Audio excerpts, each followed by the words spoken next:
Assalamualaikum warahmatullahi wabarakatuh. Selamat siang semuanya, teman-teman sekalian. Perkenalkan, nama saya Lina Emira Ditonga, mahasiswa IPTS Padang Sidimpuan yang telah mengambil jurusan Pendidikan Biologi dengan NPM 2011-006. Baik, di sini saya akan mencoba menjelaskan sedikit materi tentang sel, di mana sel merupakan unit struktural terkecil dari makhluk hidup yang berperan sebagai penyusun tubuh makhluk hidup. Kemudian, sel dibagi menjadi dua, yaitu menurut ukuran dan menurut ada atau tidaknya membran inti. Untuk sel menurut ukuran terbagi dua, yaitu uniselular dan multiselular. Apa itu uniselular? Yaitu sel yang berarti bermakna satu sel yang ada pada amuba dan paramecium. Dan untuk multiselular berarti banyak sel yang terdapat pada tumbuhan dan hewan. Kemudian sel berdasarkan ada atau tidaknya membran inti yaitu dibagi menjadi dua pula, yaitu sel prokariotik dan sel eukariotik. Sel prokariotik itu sel yang tidak memiliki membran inti, contohnya bakteri. Kemudian sel eukariotik yang berarti memiliki membran inti dengan contoh fungi atau jamur. Kemudian bagian-bagian sel. Yang pertama adalah membran sel atau membran plasma. Membran sel atau membran plasma ini bersifat selektif, semi permeabel yang tersusun dari lipid dan protein yang berfungsi sebagai pengatur keluar masuknya zat dan penerima rangsangan. Yang kedua adalah nukleus. Nukleus ini adalah inti sel yang berfungsi sebagai pengatur metabolisme, menyimpan materi genetik, dan pengatur sintesis protein. Dan nukleus ini menyimpan materi genetik atau DNA yang terdapat 3 bagian. Yang pertama adalah membran inti, nukleoplasma yang berarti nukleoplasma ini bersifat cair, dan nukleus adalah anak inti.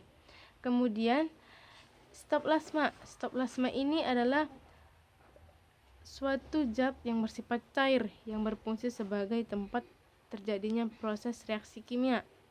Kemudian mitokondria. Mitokondria ini banyak ditemukan pada sel otot. Mengapa harus pada sel otot? Karena fungsi utamanya itu sebagai pembentukan energi atau ATP. Kemudian retikulum endoplasma. Retikulum endoplasma terbagi dua, yaitu retikulum endoplasma kasar dan retikulum endoplasma halus, di mana retikulum endoplasma kasar terdapat ribosom yang berfungsi untuk menyimpan hasil sintesis protein, dan retikulum endoplasma halus tidak ada ribosom yang berfungsi hanya sebagai lipid saja. Yang keenam adalah ribosom yang berfungsi sebagai sintesis protein. Kemudian badan Golgi yang berfungsi sebagai organ sekresi. Apa itu organ sekresi? Organ sekresi ini adalah proses pengeluaran zat yang dilakukan oleh kelenjar yang masih digunakan tubuh, yang masih aktif ya. Kemudian lisosom. Lisosom adalah organel bermembran yang ditemukan pada banyak sel, yaitu pada sel hewan. Dan sentrosom itu adalah organel sel yang hanya ada pada sel hewan yang berfungsi pada saat pembelahan sel saja. Kemudian yang ke-10 adalah dinding sel.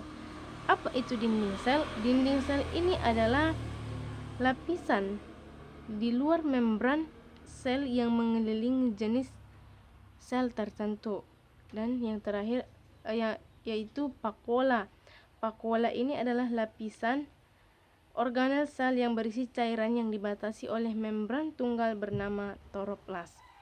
Dan yang terakhir adalah plastida. Apa itu plastida? Plastida ini adalah salah satu organel pada sel-sel hewan dan alga.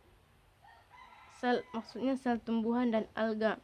Organel plastida ini merupakan organ yang hanya dimiliki oleh tumbuhan saja.